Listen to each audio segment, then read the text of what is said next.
فرماتے ہیں کلوا من طیبات ما رزقناکم، کھاؤ ان پاکیزہ چیزوں میں سے جو ہم نے تمہیں دی ہے۔ پاکیزہ چیزوں کا مطلب کیا ہے؟ ذرا جب کوئی انسان کھاتا ہے تو گندی چیز تو کوئی نہیں نہ کھاتا جی، ماڑے سے ماڑا بندہ بھی ہو وہ کوئی گندی چیز تو نہیں کھائے گا، پاکیزہ ہی کھائے گا، صاف ستھری کھائے گا۔ اس پاکیزہ کا مطلب حلال چیز کھاؤ، اس لیے کہ بسا اوقات کوئی بھی کھانے کی چیز ہے، آپ کھانا کھا رہے ہیں کسی بھی قسم کا کھانا ہے، وہ گندا نہیں ہے، بظاہر تو وہ صاف ستھرا ہے، گندا کھانا تو کوئی نہیں کھاتا، لیکن اللہ یہ بتا رہے ہیں کہ کوئی کھانا بسا اوقات گندا نہیں ہوتا لیکن کھانا حرام ہو سکتا ہے، لہذا حرام کھانا مت کھاؤ، حلال کھاؤ، حلال کھاؤ۔ کھانے کی چیز گندی نہیں ہوتی لیکن حلال حرام کی بات ہوتی۔ تو اللہ فرماتے ہیں اے بنی اسرائیل کے لوگوں، ہم نے تمہیں یہ جو من و سلوہ عطا کیا ہے، کلوا من طیبات ما رزقناکم، جو ہم نے تمہیں دیا اس سے پاکیزہ چیزیں، حلال چیزیں کھاؤ۔ وما ظلمونا ولکن كانوا انفسهم یظلمون، اور اللہ یہ فرماتے ہیں کہ ہم نے ان بنی اسرائیلیوں کو جو بہت سارے حالات سے گزارا، یہ لوگ اس کے حقدار تھے، ہم نے ان لوگوں پر ظلم نہیں کیا تھا، ان لوگوں نے خود ظلم کیا۔ حضرت موسیٰ علیہ السلام کی بہت سارے موقعوں پر نافرمانی کر کے، اور اس نافرمانی کی پاداش میں جب اللہ کا عذاب ان لوگوں پر آیا اللہ کی نافرمانی کی وجہ سے، تو اللہ فرماتے ہیں یہ ہم نے ظلم نہیں کیا، انہوں نے جو تنگیاں برداشت کی، ان پر جو تکلیفیں آئیں، مصائب اور حالات آئے، ان حالات کا اصل سبب یہ لوگ خود تھے۔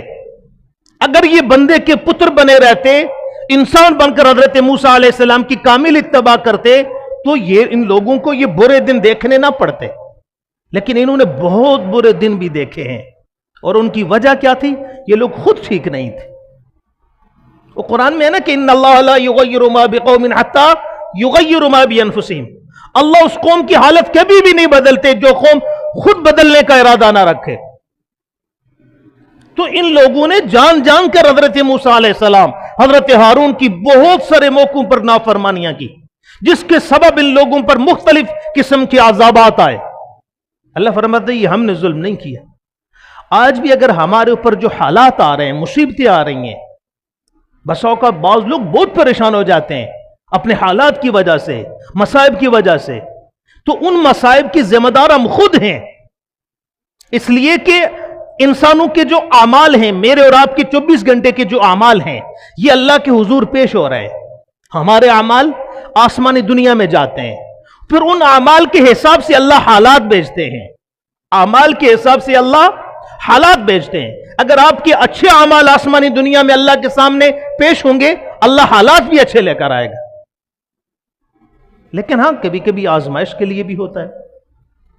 جیسے حضرت موسیٰ علیہ السلام سے پوچھا گیا نا کہ اے موسیٰ آپ یہ بتائیں کہ ہمیں کیسے پتہ چلے گا کہ ہمارے اوپر جو مصیبت آئی ہے، یہ جو غم تکلیف آ گئی، نقصان ہو گیا، کوئی حادثہ، پریشانی ہے، معیشت کی، روزی روٹی کی پریشانی، یہ جتنے بھی مسائل ہم پر انسانوں پر آ رہے ہیں، ہمیں کیسے پتہ چلے گا کہ یہ اللہ کی طرف سے آزمائش ہے یا یہ ہمارے گناہوں کی سزا ہے؟ یہ ہمیں کیسے پتہ چلے گا؟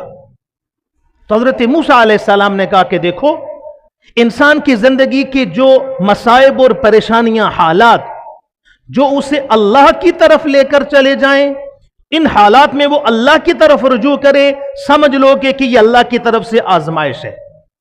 اور جن حالات اور مصیبتوں اور پریشانیوں میں ہم اللہ کا دامن چھوڑ کر دنیا کے پیچھے لگ جائیں، حالات کے پیچھے لگ جائیں اور اللہ کو بھول جائیں، سمجھ جاؤ کہ یہ تمہارے گناہوں کی سزا ہے۔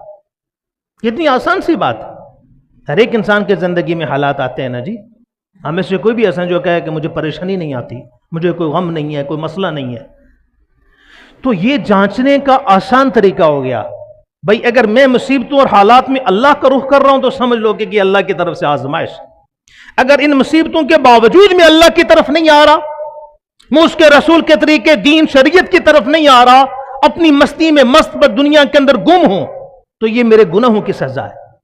وَمَا ظَلَمُونَا وَلَكِنْ كَانُوا أَنفُسَهُمْ يَظْلِمُونَ، اللہ فرماتے ہیں کہ ہم نے ان بنی اسرائیلیوں پر ظلم نہیں کیا تھا، یہ اس کے حقدار تھے، یہ تو اس سے زیادہ کے حقدار تھے کہ ان کی ٹھکائی کی جاتی، کہ نبی کے ہوتے ہوئے تم نبی کی نافرمانی کر رہے ہو ظالمو۔ وَإِذْ قُلْنَا ادْخُلُوا هَٰذِهِ الْقَرْيَةَ، یہ بنی اسرائیلی جب میدان تھی کے اندر رہے آئے، انہوں نے حضرت موسیٰ علیہ السلام سے گزارش کی کہ اے موسیٰ، یہ تو ایک صحرا ہے، یہاں ہمارے لیے رہنے کی تو کوئی صورت نہیں ہے بھائی، یہاں تو انسان نہیں رہ سکتے۔ آپ ایسا کریں کہ وہ جو ارض مقدس ہے بیت المقدس، اس کے اوپر قوم عمالیق کا قبضہ تھا، کہ آپ ایسا کریں کہ ہمیں اس بستی کے اندر لے جائیں، ایک شہر ہے، ہم وہاں آباد ہوں، وہاں رہیں، اور وہاں شہر کے اندر جو ضروریات زندگی ہیں، کام کاج دندہ ہم کریں گے۔ ہم اس بستی میں جانا چاہتے ہیں جو ارض مقدس ہے، بیت المقدس ہے، جو انبیاء کی زمین ہے، سرزمین انبیاء ہے۔ حضرت موسیٰ علیہ السلام کی موروثی زمین تھی وہ ارض شام، اس میں ہزاروں انبیاء دفن ہیں۔ یہ جو اتنی بڑی قربانی دی جا رہی ہے بیت المقدس کے لیے، یہ ایویں نہیں ہے، یہ ایسا نہیں ہے کہ کسی ایک ریاست کے لیے، اپنی ذات کے لیے لوگ قربانیاں دے رہے ہیں۔ یہ سرزمین انبیاء ہے، ہزاروں انبیاء کی یہاں قبریں موجود ہیں، وہ اپنی اپنی قبروں کے اندر زندہ ہیں، یہ ان کا تحفظ ہے، اس کے لیے اتنی بڑی قربانی دی جا رہی ہے، ورنہ لوگ پاگل نہیں ہیں۔ انہوں نے کہا کہ موسیٰ، آپ ایسا کریں کہ ہمیں وہاں اس بستی کے اندر لے چلیں، ہم وہاں رہیں گے، یہاں ہم کیسے رہیں گے بھئی، یہاں تو سلسلہ ہی نہیں ہے، یہاں تو رہنے کی کوئی آثار ہی نہیں ہے۔ اللہ رب العزت نے حضرت موسیٰ علیہ السلام کو یہ حکم کیا کہ موسیٰ، یہ جو وہاں قوم عمالیق ہے، آپ اپنی قوم کے لوگوں کو یہ کہیں کہ اس قوم عمالیق سے، چونکہ وہاں قابض تو وہ ہے، وہ تو شہر کا دروازہ تمہارے لیے نہیں کھولیں گے کہ حضرت صاحب تشریف لے آئیں، آپ ہمارے مہمان ہیں، وہ تو ٹھکائی کریں گے اگر وہاں جاؤ گے ان کے قریب۔ لہٰذا اگر یہ لوگ اس بستی میں رہنا چاہتی ہیں ارض مقدس میں، تو ان کو یہ کہیں کہ اس قوم کے ساتھ جا کر جہاد کریں۔ پہلے کیا کرو؟ جہاد کرو، اور اس قوم عمالیق کو ارض مقدس سے نکال کر باہر پھینکو، اس کے بعد تم جا کر وہاں آباد ہو، اس کے علاوہ کوئی صورت نہیں ہے وہاں رہنے کی۔ حضرت موسیٰ علیہ السلام نے اپنے قوم کے لوگوں سے کہا بھئی اللہ تو یہ کہہ رہے ہیں کہ اگر اس میدان تی کے بجائے وہاں رہنا چاہتی ہو تو پھر جہاد کرنا پڑے گا، پھر جنگ کرنی پڑے گی، قتال کرنا پڑے گا۔ حضرت موسیٰ علیہ السلام نے چند ایک لوگوں کو سب سے پہلے روانہ کیا، آپ کو 5-6 لوگ تھے، کہ آپ جا کر اس بستی کے آس پاس جاسوسی کرو، وہاں کی حالات جانچ کر ہمیں بتاؤ کہ کیا حالات ہیں، ہمیں کہاں سے جا کر قبضہ کرنا چاہیے۔ جس طرح وہ سکندر اعظم کے بارے میں آتا ہے نا، آدھی دنیا کا فاتح تھا، چائنا میں آ کر وہ پھنس گیا تھا، اور پھنسا کیوں تھا پتہ ہے؟ مورخین نے لکھا ہے کہ سکندر اعظم جب چائنا کے اوپر لشکر کشی کرنا چاہتا تھا تو اس سے قبل وہ اپنے چند دوستوں کے ساتھ بھیس بدل کر شہر میں داخل ہو گیا، جا کے وہاں اندر کے حالات جانچنے کے لیے کہ ہم کس طرف سے حملہ کریں، ہمیں کیا کرنا چاہیے، کون کون سی تدبیریں اختیار کرنی چاہیے۔ اس وقت وہاں کا جو بادشاہ تھا، اس کی بیٹی اس سکندر اعظم کو شکل سے جانتی تھی، اس نے کہیں اس کو لبادہ بدلی کیا ہوا تھا نا، اس نے دیکھ لیا، دیکھ کر اس کو پکڑ لیا، پھر اس کو جیل میں لے گئے، بہت عرصہ تک یہ وہاں رہا، پھر توبہ استغفار کے ساتھ انہوں نے اس کو روانہ کیا، وہاں قابض نہیں ہو سکا تھا۔ تو یہ ایک جنگی ترتیب ہوتی ہے، تدبیر ہوتی ہے کہ پہلے بندوں کو بھیجا جاتا ہے بھائی اب جگہ کو اوکے کرو، پھر ہم حملہ کریں۔ موسیٰ علیہ السلام نے 5-6 بندے بھیج دیے، اور وہ جو قوم عمالیق کے لوگ تھے وہ بڑے تگڑے قداور لوگ، مضبوط لوگ، چٹیل، صحیح چٹان کی طرح مضبوط لوگ تھے۔ یہ لوگ جاسوسی کرتے کرتے اس ارض مقدس کے کسی باغ کے اندر داخل ہوئے، جہاں بہت بڑا پھلوں کا باغ تھا، اس باغ میں داخل ہو گئے۔ 4 بندے اس باغ میں داخل ہو گئے، 2 بندے باہر چھپ کر دیکھ رہے تھے، جاسوسی کر رہے تھے۔ اندر اس باغ کے اندر اس قوم عمالیق کا ایک شخص تھا، اس نے ان کو دیکھ لیا، اور وہ بڑا قداور اور تگڑا آدمی تھا، اس نے ان 4 کی ٹھکائی کی اور ان 4 کو پکڑ کر ایک بورے میں ڈال دیا اور سرکندے پر رکھ کر لے گیا اپنی قوم کی طرف۔ یہ جو باہر بچے ہوئے بنی اسرائیلی تھے بیچارے ڈرے سہمے، انہوں نے دیکھا بھئی یہ تو اکیلا ایک بندہ 4 بندے کو بورے میں ڈال کے لے گیا۔ یہ دوڑتے ہوئے حضرت موسیٰ کے پاس اور کہنے لگے موسیٰ بھائی ان کے ساتھ آپ نے جنگ نہیں کرنی ہے، یہ کام ہم سے نہیں ہوگا، وہ ایک بندہ ہمارے 4 بندوں کو اٹھا کر لے گیا۔ اب یہ ان سہمے ہوئے ڈرے ہوئے خوف زدہ 2 لوگوں نے حضرت موسیٰ کے پورے لشکر میں یہ بات پھیلا دی کہ ادھر نہیں جانا ہے بھائی، وہاں جاؤ گے تو پھر بڑا مسئلہ ہو جائے گا، وہ ہم نہیں جنگ کر سکتے ان کے ساتھ، ہم کمزور لوگ ہیں، وہ بڑے طاقتور لوگ ہیں۔ یہی اسی بات کی اللہ پاک نے قرآن کے اندر ذکر کیا سورہ اعراف میں، سورہ انعام میں۔ اللہ فرماتے ہیں کہ حضرت موسیٰ علیہ السلام نے جب اپنی قوم کے لوگوں سے کہا کہ چلو بھائی قوم عمالیق کے ساتھ جہاد کرنا ہے، جنگ کرنا ہے، اگر تم نے ارض مقدس میں رہنا ہے تو اس سے پہلے اس قوم کو وہاں سے باہر نکالنا پڑے گا۔ اور قوم نے کیا کہا؟ فَاذْهَبْ أَنْتَ وَرَبُّكَ فَقَاتِلَا إِنَّا هَاهُنَا قَاعِدُونَ، اے موسیٰ آپ جاؤ اور آپ کا رب جا کر لڑے، ہم لڑنے والے نہیں ہیں، آپ دونوں لڑو، ہم یہاں بیٹھ کر سارا معاملہ دیکھیں گے، ہم لڑنے والے نہیں ہیں۔ انکار ہو گیا، پورا لشکر انکار ہو گیا، ہم نے جنگ نہیں کرنی۔ قَالَ فَإِنَّهَا مُحَرَّمَةٌ عَلَيْهِمْ 40 سَنَةً يَتِيهُونَ فِي الْأَرْضِ فَلَا تَأْسَ عَلَى الْقَوْمِ الْفَاسِقِينَ۔ اللہ فرماتے ہیں ان بنی اسرائیلیوں کے اس عمل کی وجہ سے ہم نے 40 سال کے لیے ارض مقدس ان لوگوں پر حرام کر دی، اور اس کی سزا کے طور پر اللہ نے بنی اسرائیلیوں کو میدان تی کے اندر 40 سال رکھا۔ یہ جو 40 سال میدان تی میں یہ بنی اسرائیلی رہے، یہ کیوں رہے تھے؟ حضرت موسیٰ کی نافرمانی کرنے کی وجہ سے، جنگ کے لیے تیار نہیں ہوئے، جہاد کے لیے نکلے نہیں۔ اللہ نے سزا کے طور پر 40 سال انہیں میدان تی کے اندر بے یار و مددگار، بے آسرا رکھا۔ لیکن اللہ پاک نے پھر بھی ان لوگوں کی میدان تی میں بھی مدد کی۔ کیسے؟ اللہ نے ان لوگوں کے لیے یہ جو من و سلوہ اتارا، اس کے ساتھ ساتھ میدان تی کے اندر ان لوگوں نے جو کپڑے پہنے ہوئے تھے وہ کپڑے انہیں بدلنے کی ضرورت بھی نہیں ہوتی تھی۔ وہ کپڑے نہ میلے ہوتے تھے نہ پھٹتے تھے۔ خدا کی شان ایسی تھی کہ وہ کپڑے جوں جوں بندہ بڑا ہوتا وہ اس کے حساب، قد کے حساب سے کپڑا بھی بڑھتا رہتا تھا۔ ان کا جو بچہ پیدا ہوتا اس کو کپڑے پہناتے، جوں جوں بچہ بڑا ہوتا ان کے کپڑے بھی اللہ کی قدرت سے ساتھ ساتھ بڑے ہوتے رہتے تھے۔ نہ انہیں کپڑوں کی ضرورت، نہ کھانے کی ضرورت، نہ پینے کی ضرورت، اللہ نے سارا انتظام کیا۔ لیکن میدان تی کے اندر اس لیے رکھا کہ ان لوگوں نے کیا کیا؟ نافرمانی کی حضرت موسیٰ علیہ السلام۔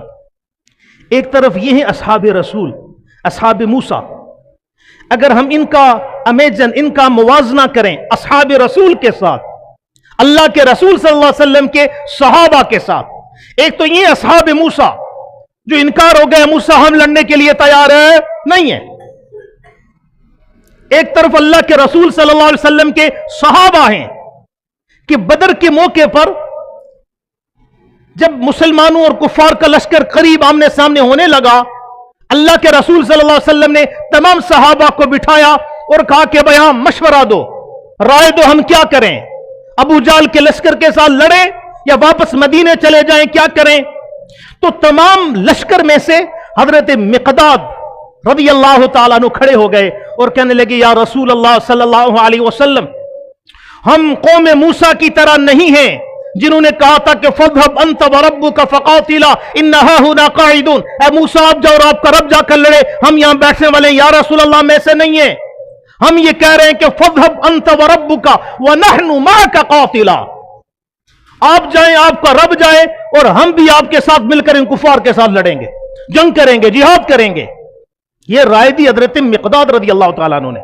بیٹھ گئے، اللہ کے رسول نے پھر دوبارہ پوچھا ہاں بھائی رائے دو، کوئی اور بندہ رائے دے، مشورہ۔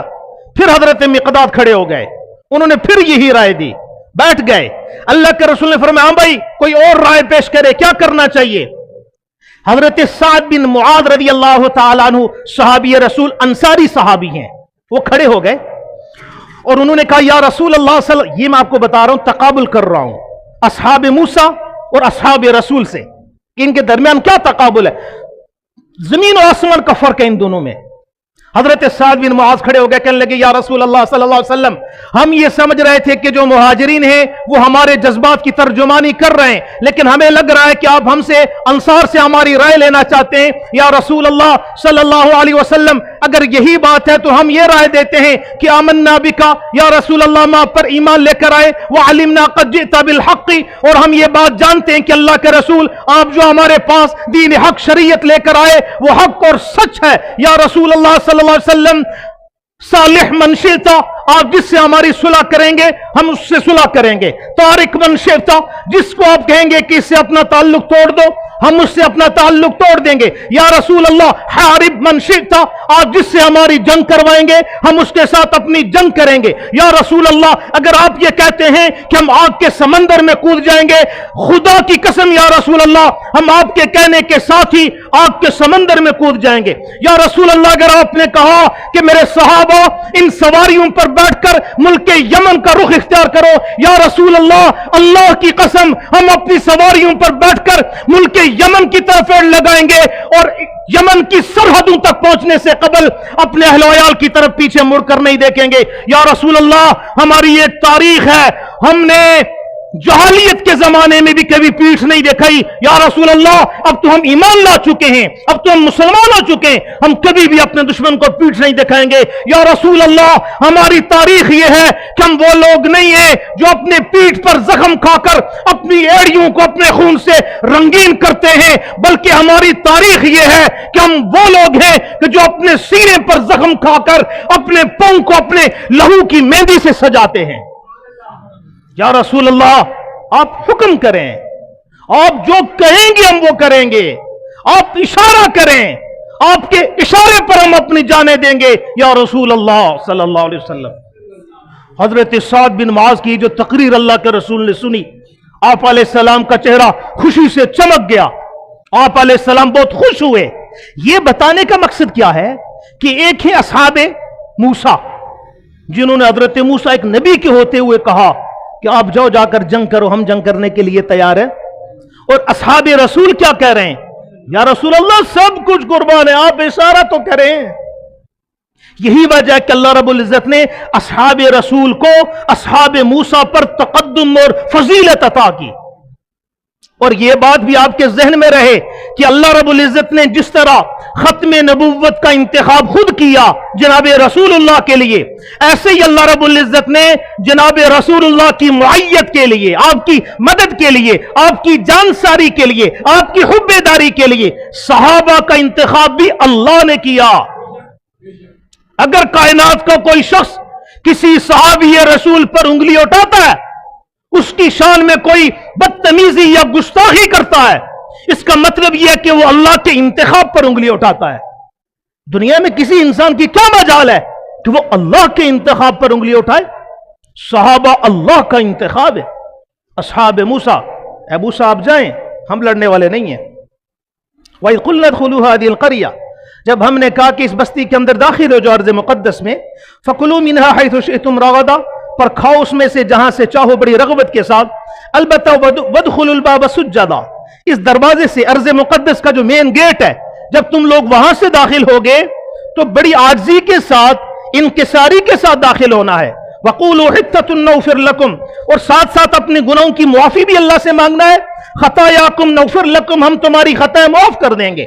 وَسَنَزِيدُ الْمُحْسِنِينَ، اور عنقریب ہم زیادہ کریں گے احسان کرنے والوں کے لیے. اب یہ لوگ بستی میں کب داخل ہوئے؟ ارض مقدس میں کس طرح داخل ہوئے؟ یہ انشاءاللہ آئندہ جمعے میں ہم بیان کریں، وقت پورا ہو گیا. اور یہ لوگ ارض مقدس میں داخل ہوئے تھے لیکن حضرت موسیٰ کی معیت میں داخل نہیں ہوئے. حضرت موسیٰ علیہ السلام اسی میدان تی کے 40 عرصے کے بیچ میں پہلے حضرت ہارون علیہ السلام وفات پا گئے، پھر حضرت موسیٰ علیہ السلام بھی وفات پا گئے، پھر حضرت شمعون، ان کے بعد جو نبی حضرت شمعون ہوئے، ان کے ساتھ مل کر پھر ان لوگوں نے 40 سال کے بعد جا کر قوم عمالیق کے ساتھ جنگ کی. اللہ نے پھر ان کو فتح دی، لیکن اس میں بھی انہوں نے بنی اسرائیل نے بہت گڑبڑ کی. وہ انشاءاللہ آئندہ جمعے میں ہم کریں گے بیان.